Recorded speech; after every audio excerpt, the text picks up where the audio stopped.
சிங்கத்தின் ஏமாற்றம். ஓர் அடர்ந்த காட்டில் சிங்கராஜா ஒன்று அந்த பகுதியில் வேட்டையாடி வாழ்ந்து கொண்டிருந்தது. ஒரு காலகட்டத்தில் சிங்கராஜாவிற்கு வயது ஆகிவிட்ட காரணத்தால் அதனால் வேட்டையாட முடியவில்லை. அதற்காக அது ஒரு யோசனை செய்தது. காட்டில் இருக்கும் மிருகங்கள் அனைத்தையும் கூட்டி அனைத்து மிருகங்களிடமும் எனக்கு வயது ஆகிவிட்டது, என்னால் இனி வேட்டையாட முடியாது, அதனால் நீங்கள் ஒவ்வொருவராக ஒவ்வொரு நாளைக்கு எனக்கு உணவாக வேண்டும். இதுதான் என் யோசனை. தான் நினைத்தபடியே நிறைவேற்றியும் விட்டது சிங்கம். காட்டுக்கு ராஜா என்பதால் மற்ற விலங்குகளும் ஒன்றும் பேச முடியாமல் ஏற்றுக்கொண்டன. பேசியபடியே ஒவ்வொரு நாளாக ஒவ்வொரு விலங்காக சிங்கத்திற்கு இரையாகின.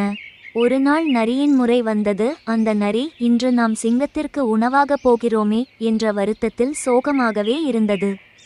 தாயின் சோகத்திற்கு காரணம் கேட்டது பிள்ளை. தாய் தன் சோகத்தை கூறியது உடனே பிள்ளை, நரி நீ கவலைப்படாதே, நான் பார்த்து கொள்கிறேன் என்று கூறிவிட்டு தாயிடம் விடையேற்று கொண்டு கிளம்பியது. நேராக சிங்கத்திடம் செல்லாமல் நரி அந்த காட்டை 2 முறை சுற்றியது. அதன் பிறகு சிங்கத்திடம் மூச்சு இறைக்க சென்று நின்றது. சிங்கம் கடும் கோபத்துடன் நரியை பார்த்து, ஏன் இவ்வளவு தாமதம் என்று கேட்டு முறைத்தது. நரி ஒரே படபடப்புடன், என்னை மன்னித்து விடுங்கள் சிங்கராஜாவே, நான் தங்களுக்கு இரையாகத்தான் வந்து கொண்டு இருந்தேன். வரும் வழியில் தங்களைப் போலவே ஒரு சிங்கம் என்னை துரத்தியது, அதனிடமிருந்து தப்பித்து வருவதற்குதான் இவ்வளவு தாமதம் என்று கூறியது. உடனே சிங்கம், யார் அது எனக்கு போட்டியாக வந்து காட்டு என்னிடம் என்று கூறி நரியை கூப்பிட்டது. தன் திட்டம் நிறைவேறிவிட்டதை எண்ணிய நரி சிங்கத்தை அழைத்து கொண்டு காட்டை 2 முறை சுற்றியது. பின் ஒரு கிணற்றின் உள்ளே சிங்கத்தை அழைத்து காட்டி, இதோ இங்குதான் அது மறைந்து இருக்கிறது என்றது. உடனே சிங்கம் கிணற்றை எட்டி பார்த்தது. சிங்கத்தின் பிம்பம் தெரிந்தது.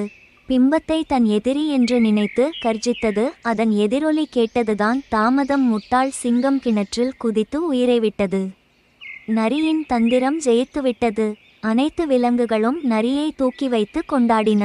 அதன் பிறகு அனைத்து விலங்குகளும் மகிழ்ச்சியாக வாழ்ந்து வந்தன.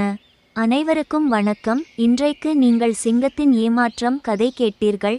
அன்பான நண்பர்களே, குழந்தைகளே, எனது சேனலை சப்ஸ்கிரைப் செய்து மேலும் சுவாரஸ்யமான கதைகளுக்கு லைக் பட்டனை அழுத்தவும். நன்றி.